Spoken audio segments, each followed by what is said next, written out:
Kisah Nabi Muhammad Sallallahu Alaihi Wasallam. Pekerjaan dan masa remaja Muhammad. Tumbuh dalam lingkungan Arab jahiliyah tidak membuat Muhammad remaja terbawa arus pergaulan yang salah. Sebaliknya, beliau banyak merenung dan menyibukkan diri dalam pekerjaan. Seperti halnya Nabi Musa dan Nabi Daud, Nabi Muhammad Sallallahu Alaihi Wasallam pernah bekerja menjadi penggembala kambing.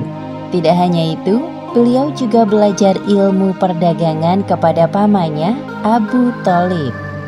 Awal mula kesuksesan Muhammad dalam berdagang bermula ketika bertugas membawa barang dagangan milik Khadijah ke Syria.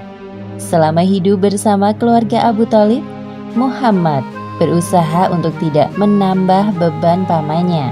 Apalagi beliau tahu bahwa Abu Thalib memiliki banyak anak dan hidup dengan kondisi pas-pasan. Untuk itu, Muhammad meminta izin kepada Abu Thalib agar diperbolehkan menggembalakan kambing milik para saudagar kaya di Mekah. Wahai paman, apakah aku boleh ikut mengembala kambing seperti teman-temanku? Jika hal itu tidak memberatkan urusanmu, lakukan saja. Sebagaimana yang disebutkan dalam hadis riwayat Bukhari nomor 2262 dari Abu Hurairah radhiyallahu anhu bahwa Rasulullah Shallallahu Alaihi Wasallam bersabda, tidak ada nabi kecuali pernah menjadi penggembala kambing. Mereka para sahabat bertanya, apakah engkau juga, wahai Rasulullah? Beliau berkata, iya, saya telah menggembala dengan imbalan beberapa kirot dari penduduk Mekah. Dengan menggembala kambing, Muhammad berlatih untuk bersabar dan menjadi seorang pemimpin. Tanpa berkeluh kesah, setiap pagi beliau menggembala dan mengantarkan kambing-kambing itu ke kandang pada sore hari. Anehnya, semua kambing-kambing gembalaan Muhammad gemuk-gemuk dan sehat. Hal tersebut membuat para saudagar puas dengan hasil kerjanya. Aku sangat senang melihat anak muda seperti keponakanmu itu. Dia sangat rajin dan cekatan. Beruntung engkau memilikinya, wahai Abu Thalib. Sungguh, aku tidak menyuruhnya bekerja jikalau dia tidak benar-benar menginginkannya. Dia pasti tidak ingin merepotkanmu. Menurutku, Muhammad tidak seperti para pemuda kebanyakan di Mekah yang lebih suka hiburan daripada bekerja keras. Muhammad memang sangat menjaga dirinya dari perbuatan maksiat. Akhlaknya pun sangat mulia dari semua orang yang pernah aku kenal di Mekah. Sewaktu menggembala, Muhammad sering berpikir tentang hal-hal yang terjadi di sekitarnya. Siapakah yang menciptakan bintang-bintang yang berkilauan di langit? Dan siapa yang menghadirkan udara untuk dihirup semua makhluk? Dan siapa pula yang membuat jantungku berdetak? Sungguh pastilah dia zat yang maha kuasa. Berbagai pertanyaan muncul di benak Muhammad. Hal tersebut yang membuatnya selalu sibuk merenung dan terjaga dari perbuatan buruk yang dilakukan oleh para pemuda Mekah.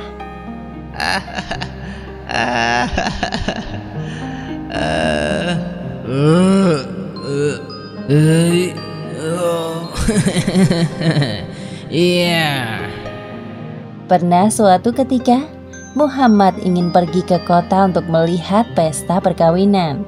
Beliau pun menitipkan kambing-kambingnya kepada seorang teman penggembala. Wahai Muhammad, pergilah engkau ke kota dan lihatlah ada banyak hiburan di sana. Sesampainya di kota, Muhammad mendengar alunan musik perkawinan dari sebuah rumah. Baru berjalan beberapa langkah, tiba-tiba tubuhnya merasa kelelahan. Beliau pun duduk dan tertidur. Hal yang sama terjadi lagi di hari berikutnya. Sejak saat itu, Muhammad tidak berminat untuk melihat hiburan musik atau lainnya.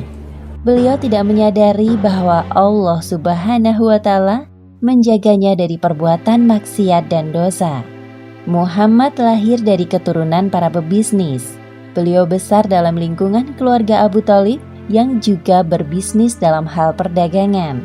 Maka tidak heran jika Muhammad ingin menekuni bidang ini. Lagi pula peluang untuk berdagang lebih besar dibandingkan pekerjaan bercocok tanam jika melihat kondisi tanah Mekah yang cukup kering dan keras. Pada musim semi tahun 595 Masehi, para pedagang Mekah berencana untuk membawa barang dagangan ke Syria. Para saudagar kaya mulai mencari orang untuk menjadi agen atau pemimpin kafilah dagangnya. Di antara mereka terdapat seorang saudagar, wanita kaya bernama Khadijah. Abu Thalib mendengar bahwa Khadijah sedang mencari seorang agen. Tiba-tiba muncul bayangan Muhammad di benaknya. Kemudian Abu Thalib menawarkan jasa keponakannya itu kepada Khadijah. Wahai Khadijah, aku memiliki seorang anak muda berusia 25 tahun. Aku tawarkan ia bekerja kepadamu menjadi agen. Aku berani menjanjikan bahwa ia mampu melaksanakan tugas itu, meskipun sebenarnya belum cukup berpengalaman. Siapa pemuda yang engkau maksud, wahai paman? Namanya Muhammad. Khadijah pernah mendengar sekilas tentang Muhammad. Hal yang diketahuinya sama seperti para penduduk Mekah lain, yakni Muhammad terkenal dengan julukan Al-Amin atau orang yang dapat dipercaya. Hal yang perlu paman ketahui, aku sangat menjunjung tinggi nilai kejujuran. Maka aku putuskan untuk menerima Muhammad sebagai salah satu agen dagangku. Aku juga akan memberikannya upah 2 kali lipat lebih dari yang lain apabila pekerjaannya bagus. Terima kasih wahai Khadijah. Terima kasih kembali wahai paman. Jika senggang, besok datanglah kemari bersamanya. Abu Thalib pulang ke rumah dengan perasaan gembira. Beliau tidak menyangka respon Khadijah kepadanya sangat ramah. Tak heran jika ia sukses dalam dunia perdagangan. Keesokan harinya, Abu Thalib mendatangi rumah Khadijah lagi bersama Muhammad. Itulah pertama kali Muhammad mengenal sosok Khadijah secara langsung. Kemudian Khadijah menerangkan tentang seluk-beluk perdagangan yang selama ini telah dijalankannya selama bertahun-tahun. Muhammad dengan cermat mendengarkan dan memahami semua penjelasan Khadijah. Tidak ada satupun penjelasan Khadijah yang tidak dimengerti olehnya. Akhirnya saat yang dinantikan tiba. Muhammad berangkat bersama kafilah dagang milik Khadijah. Seorang pembantu laki-laki kepercayaan Khadijah bernama Maisarah turut serta. Ini surat-surat perdagangan yang engkau butuhkan, wahai Muhammad. Selamat jalan. Saat itu musim panas. Udara pada siang hari terasa lebih panas dari biasanya. Maka kafilah dagang Muhammad memilih berjalan di waktu senja dan beristirahat di siang harinya. Mereka berangkat menuju jalur yang ditempuh Muhammad 13 tahun lalu bersama pamannya Abu Thalib. Selama perjalanan, Muhammad merasa terhibur dengan adanya teman seperjalanan seperti Maisarah. Engkau sungguh banyak bicara wahai Maisarah, tapi anehnya aku senang mendengarnya. Tenang saja, aku jamin kau tidak akan bosan mendengar ceritaku karena aku punya banyak hal menarik untuk diceritakan terkait jalan yang akan kita lalui nanti. Wah, aku sangat bersemangat untuk itu. Dia memang banyak bicara, wahai Muhammad. Tidak usah terlalu didengarkan. Tidak butuh waktu lama bagi Muhammad untuk akrab dengan anggota kafilah dagangnya. Mereka sangat ramah dan bekerja secara profesional. Perjalanan yang melelahkan selama 1 bulan terbayar ketika mereka sampai di Syria. Setelah bersiap-siap, rombongan kafilah menuju ke tempat bertemunya para penjual dan pembeli. Maisarah tidak menyangka bahwa Muhammad sangat menguasai pekerjaannya. Ia cekatan, cerdas, jujur dan ramah kepada setiap pembeli. Semua orang yang bertemu dengan Muhammad selalu terkesan dengan penampilan dan sikapnya yang sopan. Sepertinya ini bukan pertama kalinya bagimu ya. Engkau sungguh keren wahai Muhammad. Barang dagangan yang kita bawa dari Mekah terjual semua. Pasti keuntungan kita sangat banyak. Syukurlah, bukankah itu yang kita semua harapkan?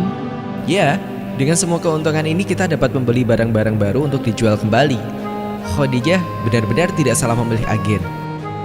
Pada malam hari, saat semua orang tertidur, Muhammad kembali merenung dan menyendiri. Beliau berpikir tentang perpecahan yang terjadi pada kelompok Nasrani di Syria. Padahal sebelumnya mereka berjalan dalam satu kelompok. Sekarang malah memilih jalan sendiri-sendiri. Lantas, manakah yang paling benar? Diam-diam Maisarah memperhatikan Muhammad yang masih terjaga dalam tidurnya. Dalam hatinya timbul rasa kagum kepada Muhammad. Aha, sesamanya di Mekah nanti akan aku ceritakan semua hal tentang Muhammad kepada Khadijah. Pasti dia akan kagum dan tertarik dengan Muhammad. Demikianlah akhir kisah pekerjaan dan masa remaja Muhammad. Hikmah yang dapat kita ambil dari kisah ini, hendaknya kita meneladani sikap Nabi Muhammad SAW saat beliau remaja, yaitu bekerja dengan penuh semangat agar pekerjaan kita penuh berkah. Selalu bersikap sopan dan jujur dalam berbicara, menjaga diri dari perbuatan maksiat, dan merenungkan peristiwa di sekitar kita agar tidak mudah terlena dengan urusan duniawi. Wallahu a'lam bishawab.